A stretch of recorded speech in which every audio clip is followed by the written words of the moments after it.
selesai kan di dalam rumah ya.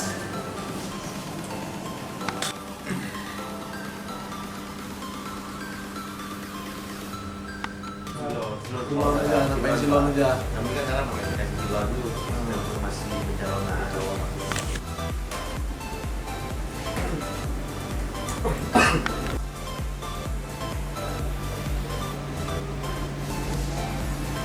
Oke, terus apa running terus Ya, nanti nanti lagi supaya ada apa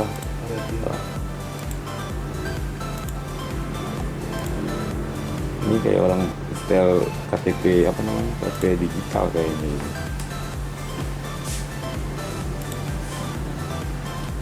nama-nama orang Pak.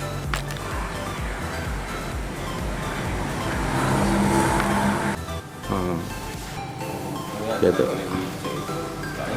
Terima kasih Bapak terkait dengan pendaftaran bacalek yang sedang berlangsung di KIP Kota Banda Aceh ini di tanggal 31 Juli 2023 yang lalu kita telah melakukan batas waktu verifikasi administrasi bagi bacalek.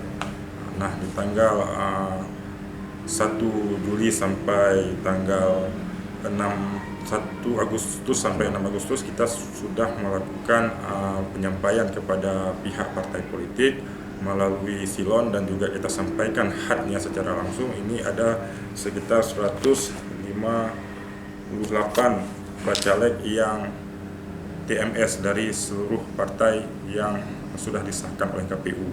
Nah, oleh karena itu pada tanggal selanjutnya diberikan pencermatan bagi setiap partai politik untuk memperbaiki dokumen bacalek dan juga bacalek pengganti itu berdasarkan hasil yang kami dapat di silon di masa pencermatan yang diberikan kesempatan oleh KPU untuk memperbaiki dan juga mengganti bacalek-bacalek yang tidak memenuhi syarat di masa Fermin yang lalu.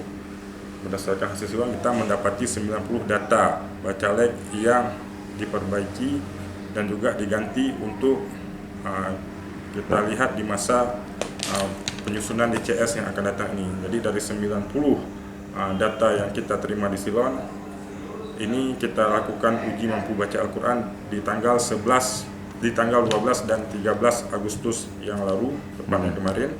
Dari juga hasil umbak uji mampu baca Al-Quran yang mengikuti verifikasi bacalek. Sudah.